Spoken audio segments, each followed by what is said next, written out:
हमने कल सीखा था कैपम। आज ना न्यूमेरिकल प्रैक्टिस करते हैं, क्योंकि थ्योरी थोड़ी समझने वाली है तो ऑनलाइन वाले बच्चों को ज्यादा वो शायद पिक ना कर पाए, तो उस पर थोड़ा सा अलग से टाइम रखेंगे।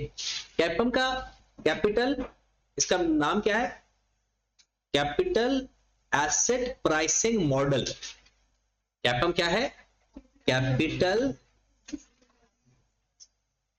Asset pricing model. अच्छा, अगर कोई आपसे ये पूछे, क्योंकि अभी तो आपसे कोई पूछेगा नहीं, उन्हें पता होगा कि आपको नहीं पता, बट फिर भी अगर कोई पूछ लेता है कि ये मेथड क्यों इस्तेमाल करते हैं, वो कहता है कि आप लोगों को ना एक रिस्क की असेसमेंट होती है। ये क्या होती है? रिस्क की। हमें पता है इन्वेस्टमेंट के ऊपर रिस्क है, क्योंकि एक तो कहना रिस्क फ्री, दूसरा हमें पता है कि रिस्क है, उसे हम बोलते हैं एस्टिमेटेड रिस्क, या लेकिन एक्चुअल में रिस्क कोई और हो जाता है। देखिए, आपने सोचा कि 5% रिस्क है, हो सकता है 5% से ज्यादा भी हो सकता है 5% से कम भी हो। तो कैपम हमारी इवैल्यूएशन ऑफ रिस्क करता है कि भाई जो आप रिस्क देख रहे हो ना, वो एक्चुअल में आपको नजर 5% आ रहा है, बट ये 5% से कम या ज्यादा है, और वो किस पे बेस करवा देता है? बीटा फैक्टर के ऊपर, जिसे हम बोलते हैं रिस्क असेसमेंट फैक्टर। वो जो रिस्क प्रीमियम है ना, वो आपने सोचा हुआ है, जब बीटा उसके साथ लग जाएगा ना, फिर वो एक्चुअल रिस्क हो जाएगा। वो कहेगा भाई आपने ये सोचा हुआ है, रिस्क इससे कम भी हो सकता है, और इससे अगर तो ये 1 ग्रेटर देन 1 आ जाता है, इसका मतलब है जो आपने रिस्क सोचा हुआ है उससे ज्यादा है।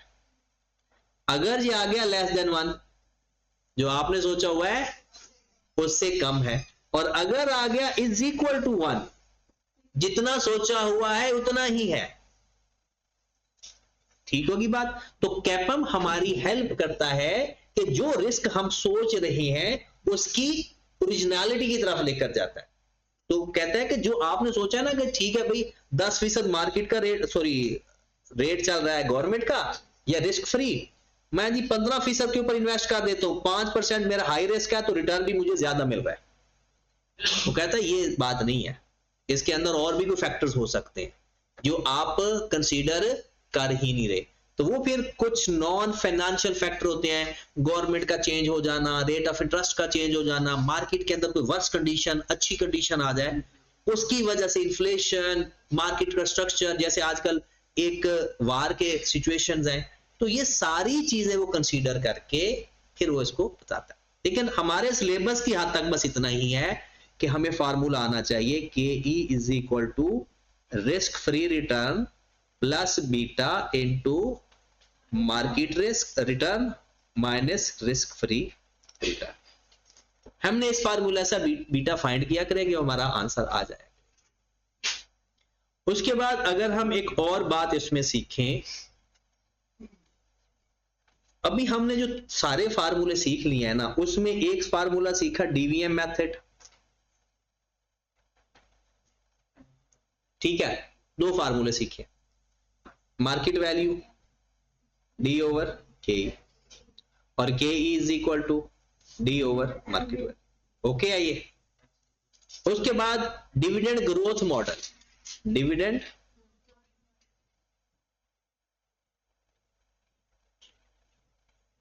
Growth model.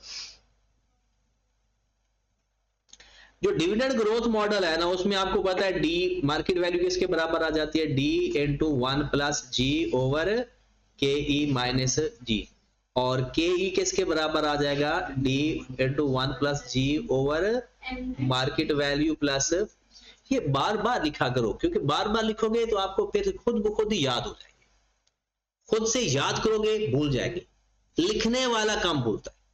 आपने देखा नहीं, जब भी मैं लेक्चर स्टार्ट करता हूं सबसे पहले पिछले फार्मूले लिखता हूं, तो फिर मुझे कभी जिंदगी में दोबारा याद भी नहीं करने पड़ते। इसलिए जब भी आप पढ़ने बैठा करो, एक दफा उसके फार्मूले लिस्ट डाउन कर दिया करो उस चैप्टर के, हर दफा, तो आपको ये चीजें याद भी रहेंगी। अच्छा, ये जो ग्रोथ के बारे में बताने वाला बंदा है उसका नाम क्या था? जॉर्डन। गार्डन कह लो, जॉर्डन कह लो, गोल्डन कह लो, जो नाम कह लो, हमारा कौन सा सगा है? अच्छा, इसमें मार्केट वैल्यू के बारे में एक बात है कि एक्स डिविडेंड लेनी है, कम डिविडेंड नहीं लेनी, ठीक है। उसके बाद जी के बारे में हमने देखा था, ग्रोथ के बारे में, कि या तो ये गिवन होगा या हम इसको फाइंड कर लेंगे। जब फाइंड करेंगे ना तो उसका फार्मूला कुछ ऐसे बनता है, एक बनता है D N over D not whole power 1 over, अच्छा फार्मूले में n माइनस 1 नहीं है, वो खुद ही एक n कम करके लिख देता है। मैं इसलिए लिख देता हूं कि वहां हमें याद रहे कि टोटल ईयर्स में से एक साल कम लेना है, इसलिए मैं n माइनस 1 लिखता हूं। फार्मूले में n नहीं लिखा, n माइनस 1 नहीं लिखा हुआ, बल्कि n लिखा हुआ मिलेगा माइनस 1। अच्छा, इसको बोलते क्या है भला? ये एक बड़ा अजीब सा नाम लिखा हुआ, एक्सट्रापोलेशन मेथड। अगर वो ये जिस मेथड का नाम क्या है, मैं आपको ना एग्जैक्ट इसकी अंग्रेजी दिखाता हूं।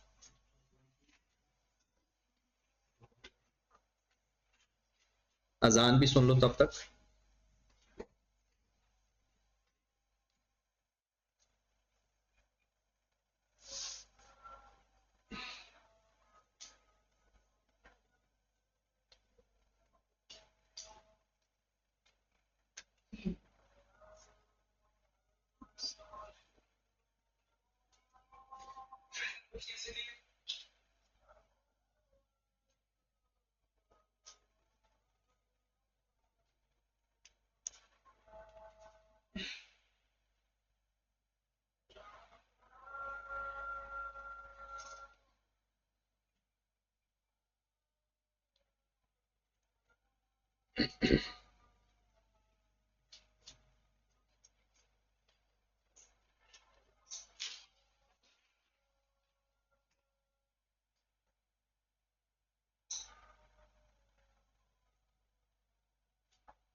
जी, एक्सट्रापोलेशन ऑफ हिस्टोरिकल ग्रोथ, ये इसका नाम है। नाम बताने का मकसद सिर्फ इसलिए होता है, कभी कभी वो टर्म्स इस्तेमाल करते तो हमें ऐसा लग रहा होता है कि जैसे कोई नई चीज आ गई। चीजें वही होती हैं जो आपने पढ़ी होती हैं, तो इसका नाम, क्योंकि इंफॉर्मेशन भी वो इसकी देता है, फिर एक्सट्रापोलेशन ऑफ हिस्टोरिकल ग्रोथ।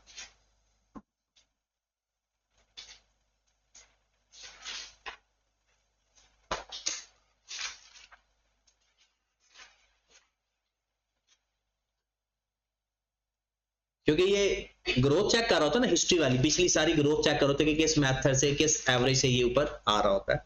तो एक्सट्रापोलेशन ऑफ एवरेज ग्रोथ या एक्सट्रापोलेशन ऑफ हिस्टोरिकल ग्रोथ। अच्छा, दूसरा भी हमने एक जी का फार्मूला पढ़ा था, बी मल्टीप्लाइड बाय आर, इसे कहते हैं गॉर्डन ग्रोथ, या इसे कहते हैं रिटेंशन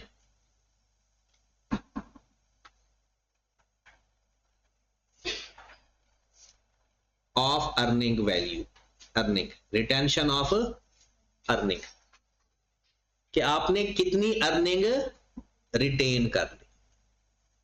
ठीक होगी बात? तो इसके भी दो नाम, इसमें एक्सट्रापोलेशन का एक ही नाम है जी, और इसके दो नाम इस्तेमाल, earning retention value, Gordon growth, या अर्निंग रिटेंशन या retention of earning value model. तो अगर ये नाम इस्तेमाल कर ले तो परेशान नहीं होना कि वो उन चीजों को ही आपको बता रहा है। तो जी फाइंड करने के ये दो तरीके हैं, ठीक है। एक सवाल इसका करके दिखा देता हूं मैं आपको, ताकि आप में थोड़ा सा और कॉन्फिडेंस आ जाए। एक सवाल यहां पर उसने दिया हुआ है, ये सवाल पढ़ते हैं जरा। A company has just achieved annual earning per share, annual earning, तो क्या चीज है आपके पास? एनुअल अर्निंग, नेट प्रॉफिट है, एनुअल अर्निंग नेट प्रॉफिट है। Achieved ₹50 of which 40% has been paid as dividend. 50 रुपया कमाया, 40% डिविडेंड दे दिया, तो रिटेन कितना किया? 60%। तो दैट इज बी। जितने परसेंट रिटेन किया वो बीटा होगा, सॉरी बी होगा। अब आप किसी और तरीके से भी फाइंड कर सकते थे, अमाउंट फाइंड करके भी, क्योंकि कल हमने बी का फार्मूला पढ़ा था। बी का फार्मूला हमने क्या पढ़ा था? B is equal to retain earning divided by total earning. Retain earning divided by total earning. आप मुझे बताएं कि इस 50 में से आपने कितना रिटेन किया और कितना डिस्ट्रीब्यूट कर दिया? 50 रुपया टोटल था, 40% तो डिविडेंड दे दिया, तो आपके पास कितना बचा? 60%। तो 50 का 60% कितना आ गया? 30 डिवाइडेड बाय 50 मल्टीप्लाइड बाय 100, वैसे ही 60% आएगा। और वैसे भी परसेंटेज में हमें पता चल तो गया, ये रेशियो ही तो है कि जब रेशियो फॉर्म में गिवन है तो फिर तो रेशियो में गिवन पता चल गया। उसके बाद आगे चलते हैं। Cost of equity is 8%। Cost of equity is, तो आपको आर के नाम बताए थे, return on equity, cost of equity. और अगर गिवन है तो ठीक है, अगर नहीं गिवन तो earning divided by number of, sorry equity, earning divided bye. तो आपके पास आर ई कितना आ गया? आर कितना आ गया, सॉरी 8%। तो अब आपके पास ग्रोथ आ जाएगी। G is equal to 0.60 multiplied by 0.08, कितना? 4.8%। ये ग्रोथ आ गई। अच्छा, कोई बंदा इस फार्मूले को इंटरप्रेट कर सकता है? क्योंकि मुझे तो सारा वाज़ेह नजर आ रहा है क्या चल रहा है। आप तो याद कर रहे हैं ना। अब जरा इमेजिन करें, ये 8% का मतलब ये है, 8% का मतलब ये है कि वो अपनी अर्निंग के ऊपर, अपनी इक्विटी के ऊपर 8% कमा रहा है। जो पैसा उसको हम देते हैं उसके ऊपर कितना कमा रहा है? 8% कमा रहा है। और 60% उसने पैसा रख लिया, 60% उसने पैसा, इसका मतलब है 60% इन्वेस्टमेंट हुई। अब उस इन्वेस्टमेंट के ऊपर उसको कितना ग्रोथ मिलेगा? वो जो 60 रुपए का सारे तो नहीं मिलेगा ना, वो 60 रुपए के ऊपर 8% वो कमाएगा। हर नई इन्वेस्टमेंट के ऊपर वो कितने परसेंट कमाता है? 8% कमाता है। तो उसकी जो एक्चुअल ग्रोथ होगी 60 रुपए का, मतलब अगर आपको कोई एक्स्ट्रा चीज मिलेगी, आपने किसी को 60 रुपए दिया, उसके ऊपर वो कितने परसेंट कमाएगा? 8%। कितना कमाएगा? 8%। और ये 60 का 8% ले ले, कितना बनेगा? 4 तो हर 100 रुपए के बदले उसकी ग्रोथ हो रही है 4.8। ठीक होगी बात? चलिए, ये सारी चीजें आपको समझने की जरूरत नहीं है। हाँ, कभी जिंदगी में अगर आपने आगे फाइनेंस सेलेक्ट किया अपना कैरियर के तौर पर, जो कि बहुत कम लोग जो मुसलमान हैं सेलेक्ट करते हैं, तो फिर तो इन चीजों को बड़ा बारीकी से पढ़ो।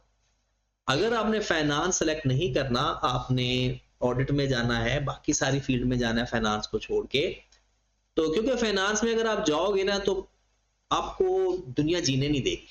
मैं इसको गलत नहीं कहता, मैं कहता हूं इसको एजुकेशन। मैं ये नहीं कहता कि आप इंटरेस्ट खाओ, इंटरेस्ट की कैलकुलेशन करना, सूद देना, सूद लेना, उसका हिसाब किताब रखना, जो सूद लिया दिया गया है उसके बारे में कोई एग्रीमेंट किया गया है, वो गलत है। हम जो अगर एज यानी जो पढ़ा रहे हैं, या कल को अगर हम इस फील्ड में अपने आप को एक्सपर्ट बनाते हैं, हम सूद थोड़ी खा रहे हैं, हम तो इस चीजों को इवेल्युएट कर रहे हैं। तो मैं, क्योंकि ऐसे ही ना कुछ मौलवी फतवा लगा देते हैं, तो अगर, क्योंकि तालीम से इस्लाम ने कहीं मना नहीं किया, तो अगर हम इसको नहीं पढ़ते, आज दुनिया में क्रिप्टो करेंसी हमसे काबू नहीं हो जाती होगी। अगर हम फाइनेंस नहीं पढ़ते तो क्रिप्टो करेंसी, और आपको पता है इस टाइम सारी मार्केट को क्रिप्टो करेंसी ने घेरा हुआ है, तो या तो फिर उसको खत्म करो अगर कर सकते हो, तो नहीं कर सकते तो फिर उसको देखो तो सही वो है क्या असल में, तो उसके लिए फिर आपको फाइनेंस पढ़ना पड़ेगा। चले, यहां तक हमने सीख लिया। अब एक क्वेश्चन करते हैं, उसके बाद मैं आपको मल्टीपल ग्रोथ वाली साइड पे लेकर जाता हूं कि अगर डिविडेंड मल्टीपल ग्रोथ, अभी हमने दो सवाल पढ़े, एक कांस्टेंट डिविडेंड और एक कांस्टेंट ग्रोथ, और अब हमने क्या पढ़ना है, मल्टीपल ग्रोथ। वो लास्ट टॉपिक है इसका। उससे पहले एक छोटा सा सवाल करवाता हूं, फिर लास्ट टॉपिक करते हैं। हाँ जी, क्वेश्चन लिखिए जरा एक।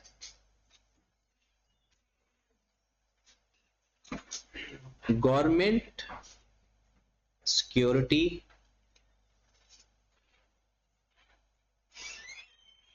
रेट ऑफ रिटर्न, पानी भी थोड़ा पिलाओ, rate of government security rate of return is 15%. Risk premium is 6%. Beta factor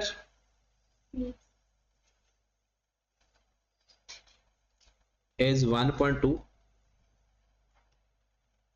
Find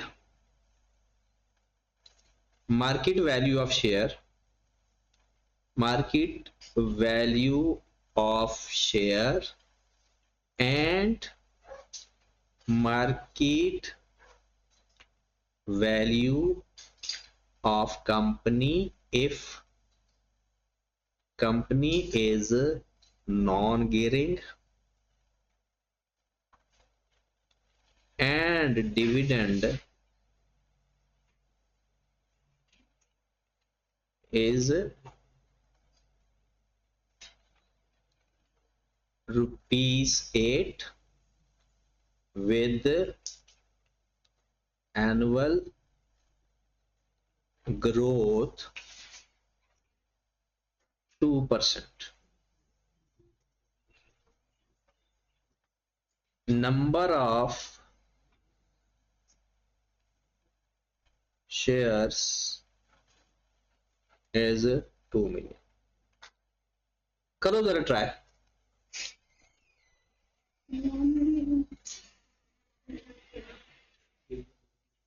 इसको अपनी रैशनल जजमेंट्स भी इस्तेमाल करनी है, गलत तो करना ही है आप।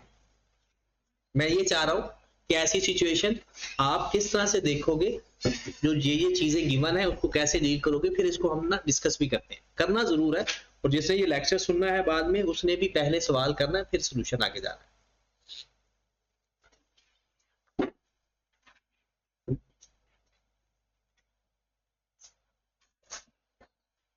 ऐसा ही होता है ना, पेपर में जब देखते हो कुछ समझ नहीं लग रही होती कि कहां से शुरू करें, हालांकि वो सवाल आपको आता होता है। अब इसका प्रूफ मैं अभी आपको दे देता हूं।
हो गया।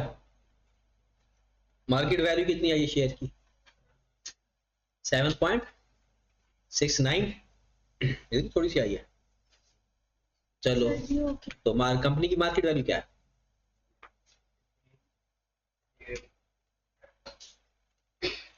1538 गुड पकड़ 40.39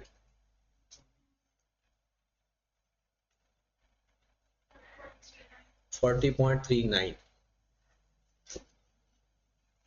हाँ बस 40.39 हाँ है 8 Munib what do you think?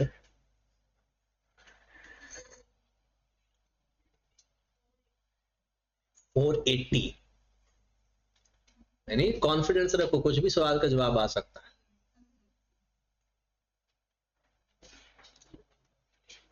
हाफिज साहब 40.39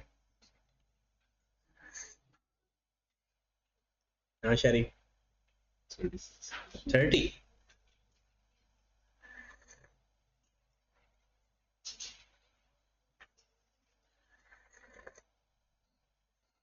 चलिए अब सवाल देखें।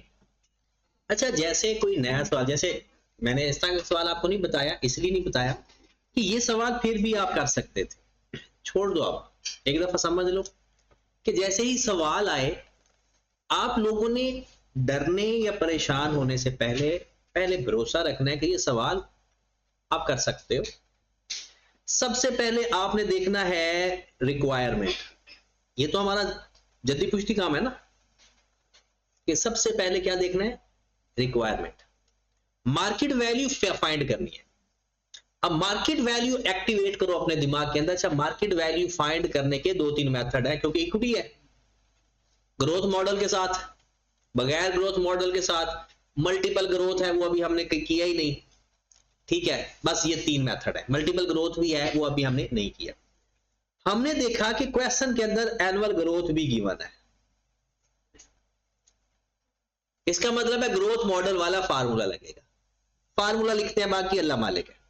Market value is equal to D over 1 plus G over K E minus जी। अब फार्मूला तो मैं लिख बैठा हूं, अब मेरे पास जी गिवन है, डी गिवन है, के ई नहीं है। अब मैं देखूंगा कि क्या कोई मेरे पास ऐसा फंडामेंटल है या कोई गिवन इंफॉर्मेशन में कि मैं के ई फाइंड कर लूं, और जैसे मैं के ई फाइंड कर लूंगा मेरा मसला हल हो जाएगा। फिर मैं सोचूंगा के ई कहां से फाइंड होता है।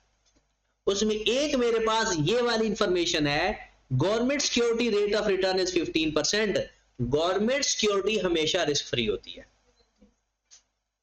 Risk premium is 6%।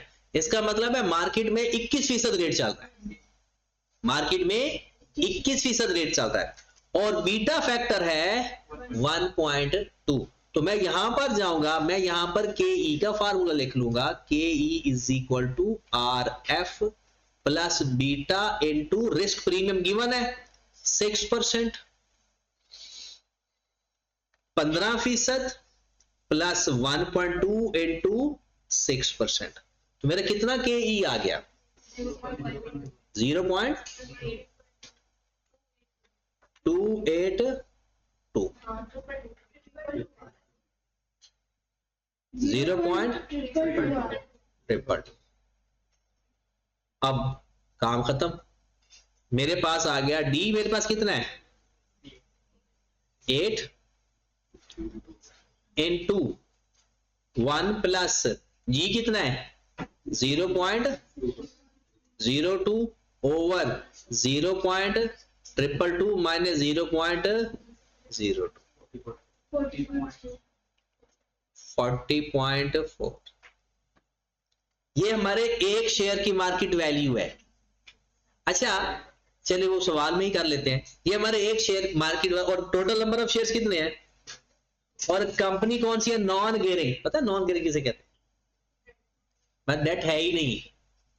Non gearing का मतलब क्या है, डेट है ही नहीं, सारे का सारा पैसा जो है वो कौन सा है, इक्विटी का है, शेयर होल्डर का है। और आपको पता है एसेट्स किसके बराबर होते हैं, इक्विटी माइनस लायबिलिटी, लायबिलिटी तो है ही नहीं, तो फिर जो भी पैसा पड़ा हुआ है वो सारे का सारा शेयर होल्डर का ही पड़ा हुआ। पर अगर पेपर में इसी सवाल के अंदर सारा एज सवाल दे दे और वो कहते टोटल एसेट तो बताओ जरा, और नॉन गियरिंग है, तो total equity is equal to total assets होते हैं। वो नेट एसेट्स पूछे तो सही एक दफा हमसे, अगर वो नेट एसेट पूछेगा हमने उसको कैपिटल ही तो बताना है, लेकिन वहां पर हम दूसरी पढ़ने लग जाते हैं। वो भी पढ़ना चाहिए, लेकिन चीजों को ना सीखो। अब आप प्रोफेशनल हो और इससे आगे आपने किधर जाना है? कैफ 7 पढ़ रहे हो, इसके बाद अगला कैफ 8 है, इसके बाद कैफ है ही नहीं। तो अभी भी आप अपने आप को चुनना मुन्ना बच्चा समझ रहे हो कि चलो कर लेंगे कर लेंगे, वो खत्म करो। अब इसको प्रैक्टिकली सीखो, ज्यादा ना, थोड़ा बहुत तो जितना इस्तेमाल होता है उतना सीखो। हाँ जी, एक सवाल और लिखते हैं, देखते हैं कि आप लोग करते हो या नहीं।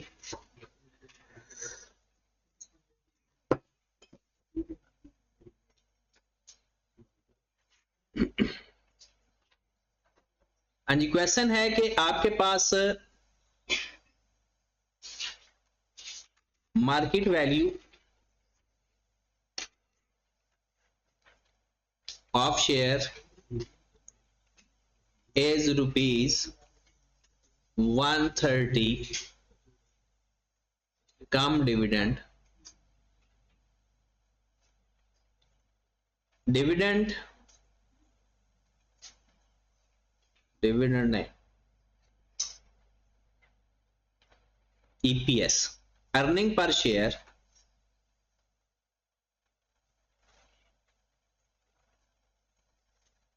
For last 4 years is year 1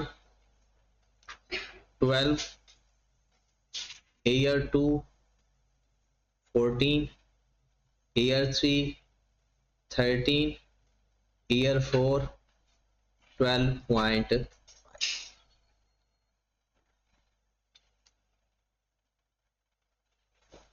company policy to retain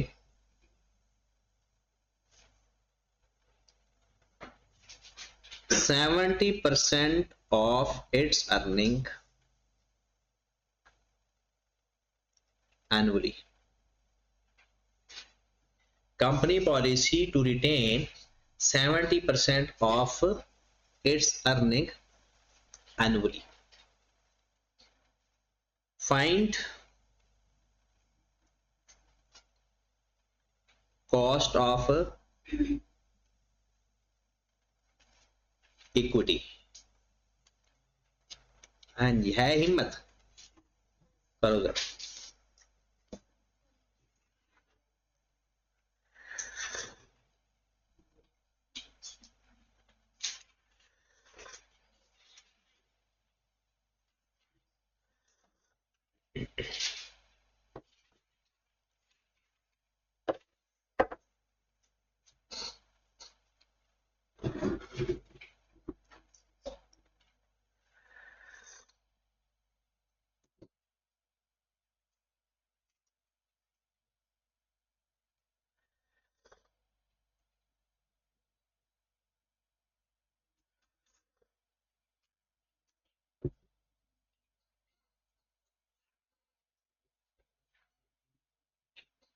अपना बेस्ट दिया करो, गलत हो जाए कोई मसले नहीं, करवाना ये भी गलत है।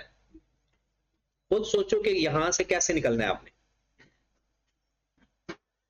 तो दो फॉर्मूले दोनों से एक ही वैल्यू रहेगी, ये दो फॉर्मूले दो एक ही वैल्यू रहेगी। हाँ,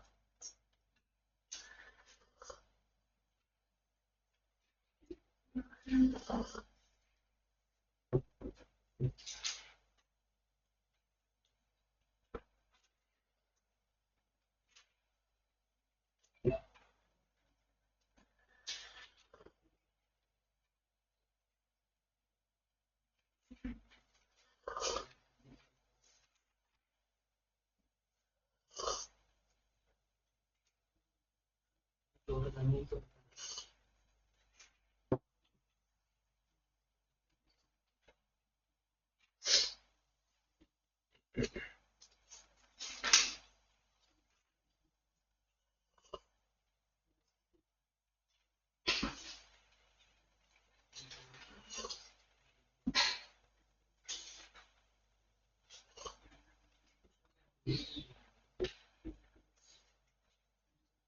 तो हो गया कितना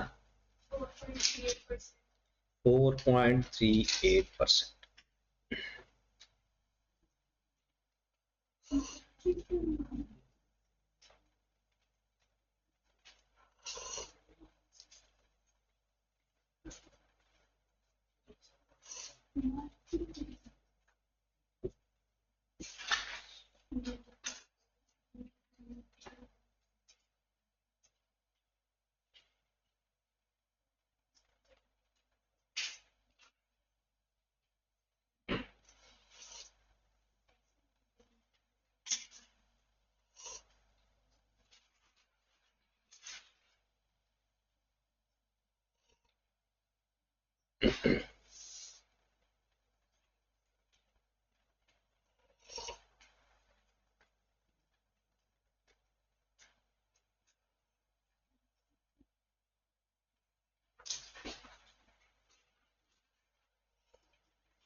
थ्री 3.9%,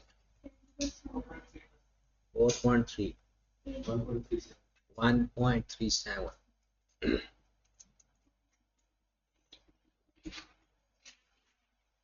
हाँ 4000।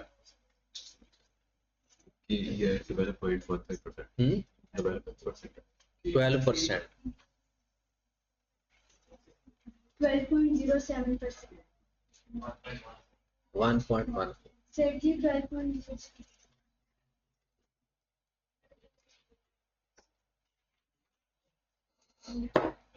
अच्छा चलें फिर सबसे पहले उसी तरह से फाइंड क्या करना है, कॉस्ट ऑफ इक्विटी।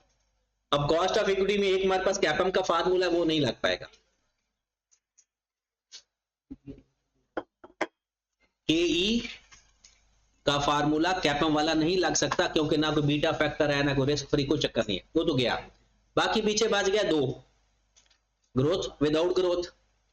आपके पास अर्निंग, जब भी मैंने आपको एक बात बताई थी, वो अगर आपको जब भी रिटेन अर्निंग है तो ग्रोथ है, जब भी रिटेन अर्निंग होगी इसका मतलब है ग्रोथ लाजमी है, इसका मतलब है ग्रोथ भी है। तो हमारे पास के ई का फार्मूला जो हमने फिल्टर किया वो बना के E is equal to D over market value plus G. यही बात फार्मूला बना ना। हमारे पास ग्रोथ भी नहीं है, हमारे पास अगर गिवन है तो वो है सिर्फ मार्केट वैल्यू, वो भी मिलावट वाली, उसके अंदर भी कुछ है। अच्छा ये आपको जो गिवन है ना, ये उसने आपको सालाना डिविडेंड नहीं बल्कि अर्निंग दी हुई है हर शेयर की, ईपीएस गिवन है आपको हर साल का, और आप 70% हर साल अपने पास रख लेते हो, तो फिर डिविडेंड कितना देते हो, 30%। 70 पर क्या लिखा हुआ है, company policy to retain 70% of its earning annually. इसका मतलब है डिस्ट्रीब्यूट कितना करते हो प्रॉफिट, 30%। तो डिविडेंड रखने वाला होता है या डिस्ट्रीब्यूट करने वाला होता है, तो आप सबका 30% ले लें। हाँ जी, पहले का 30% लिया, 12 का 30% कितना, ये आपका अब डिविडेंड आ रहा है 3 पॉइंट, फिर 14 का ले, सबका लेने की जरूरत भी नहीं है, लेना तो आपकी मर्जी है, 12.5 का ले, 3.75। ओके की बात। डिविडेंड कौन सा कंसीडर करते हैं, आखिरी साल का, लेटेस्ट ईयर का।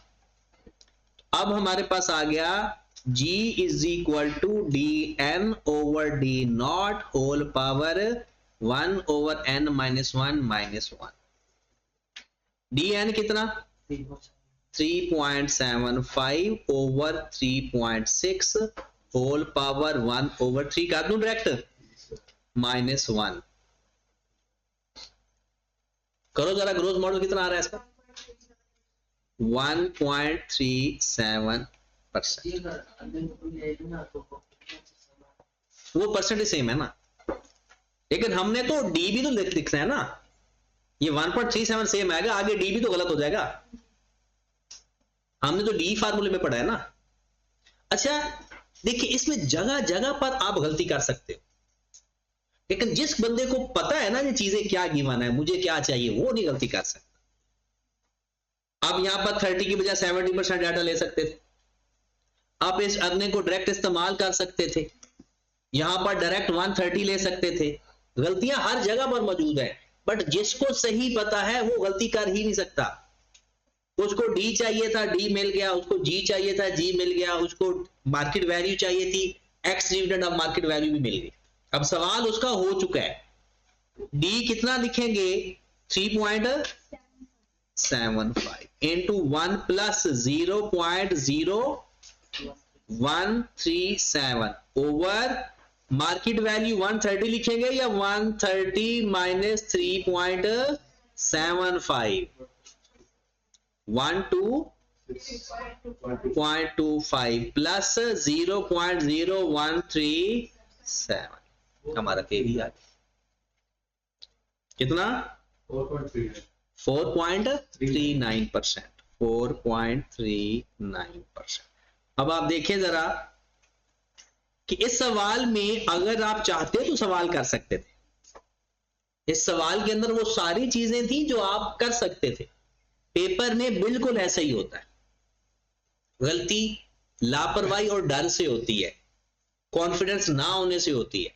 ये चीजें हमें पता है। जिस लेवल पर अब आप पहुंच गए हो, इस लेवल पे पेपर फेल करना मुश्किल है।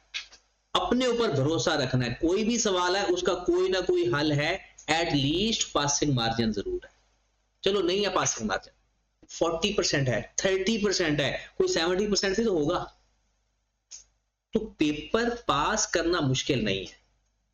सिर्फ एक दफा आपकी क्लासेस पूरी हो, चीजें आपने ना प्रॉपर पता हो कि ये चीजें हैं क्या, फिर कैसे पेपर फेल होते। तो थोड़ा सा बड़े हो जाओ। अब बचपना थोड़ा सा अपने आप से निकाल दो। बड़े पेपर है, किसी का R2 है, किसी का ऑडिट है, साथ किसी का यानी सी लॉ किसी का है। तो ये बड़े पेपर है और बड़े पेपर में बड़ापन दिखाना पड़ेगा।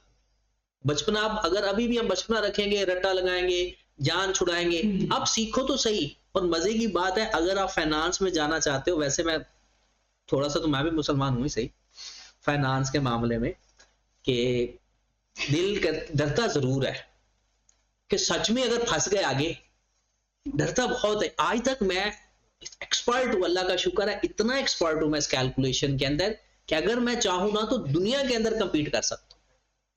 लेकिन डर लगता है कि कहीं फंस गया ना तो एस्ट्रोलॉजी बड़ी होनी है अगले जहां, तो इसलिए ना नहीं कर पाया आज तक।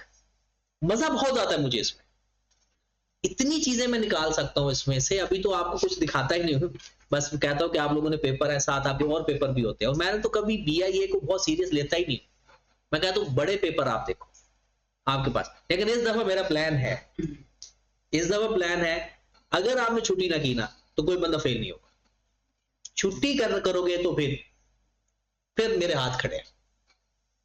अगर आप में से पूछे, आप आज ये बात रिकॉर्ड भी हो रही है साथ, आप अपनी अटेंडेंस मुझे 100% दे देना। अगर आपका फिर भी पेपर फेल हो जाए, जितनी फीस आपने पे की है वो सारी ICAP की भी और कॉलेज की भी मुझसे ले लें। लेकिन आप लोगों ने छुट्टी नहीं करनी। अगर छुट्टी करोगे ना, उससे मैं क्या सिखा पाऊंगा? अब नजूमी तो मैं हूं नहीं, तो मैं डायरेक्ट आपके, और थोड़ा सा एक दिमाग में पाकीज़गी भी लाया रखा करो, अल्लाह से कनेक्शन भी रखा करो, ये भी बड़ा इंपॉर्टेंट है। और अल्लाह का कनेक्शन का सबसे ज्यादा बेस्ट जरिया नमाज और माँ बाप की खिदमत। माँ बाप की खिदमत तो मैं कहता हूं कि फिर तो आप ना भी पढ़ो तो पास हो जाओ। अगर आपके माँ बाप दिल से दुआ दे देना, आप जिंदगी में नहीं हार सकते, आप एक कामयाब। तो अपने माँ बाप का भी बड़ा अच्छी तरह ख्याल रखा करो, उनको थोड़ा टाइम दिया करो। चलिए जी, अगर आपने बुक डाउनलोड कर ली होगी ICAP वाली भी, और एक और बुक होगी, वो भी आपको शेयर कर दी है शायद, या नहीं शेयर हुई है? चलो एक और बुक भी, दोनों आपको बुक शेयर हो जाएंगी। एक बुक आपको कुछ इस फॉर्मेट में मिलेगी, मैं आपको दिखा देता हूँ उसका फॉर्मेट, बल्कि मैं खुद ही शेयर कर दूंगा। ये वॉल्यूम 2, ठीक है। इसका जो सेकंड चैप्टर है ना, ये तो पहला चैप्टर है इसका,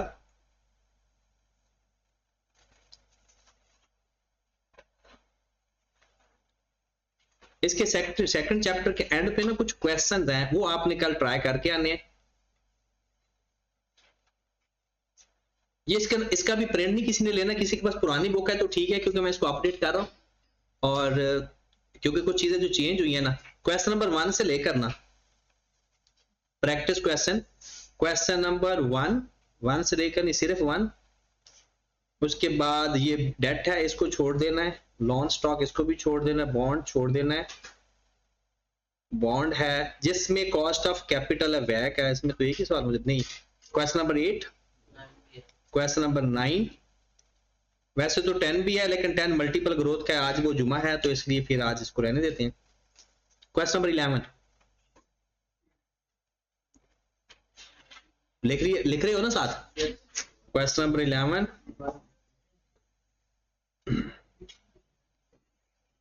क्वेश्चन नंबर 16, 15, ये सारे छोटे छोटे सवाल है। क्वेश्चन नंबर 17, 18,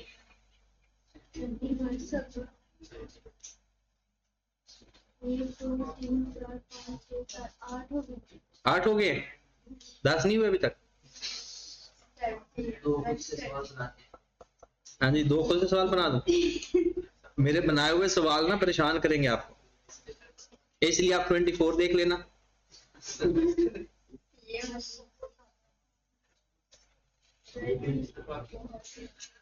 बाकी काम भी है, चलो 25 तक बस, ताकि ना वो सारे सवाल खत्म हो जाए ना, फिर कॉस्ट ऑफ इक्विटी खत्म करता नहीं है ना।